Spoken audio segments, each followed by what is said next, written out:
If you live around one of these areas in the United States, you probably get some of your electricity from a nuclear power plant. Most people know that nuclear power plants produce power, but many don't know how they work.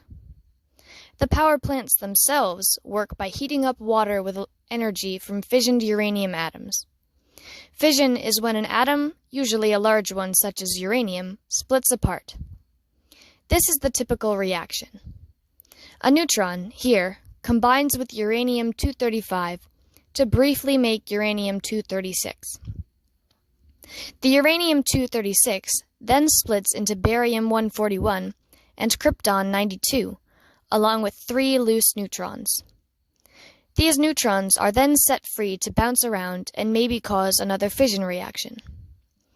These reactions have to be controlled with a neutron absorber, or else a chain reaction could occur, sending the plant into meltdown like in the case of the Chernobyl disaster.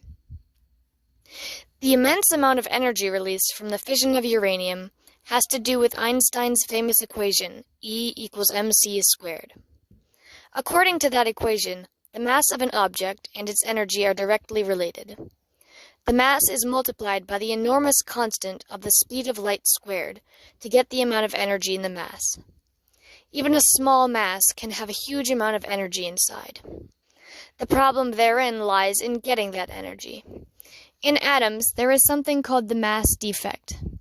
The mass defect is the difference between the mass of the atom itself and the mass of the individual parts that make up the atom. The mass of the complete atom will always be less than the sum of its individual parts, because some of the mass is turned into energy, making the nucleus of the atom stay together. So when that nucleus is split apart, like in the case of the fission of uranium, the energy that held the nucleus together is released. And that is how the fission of uranium works.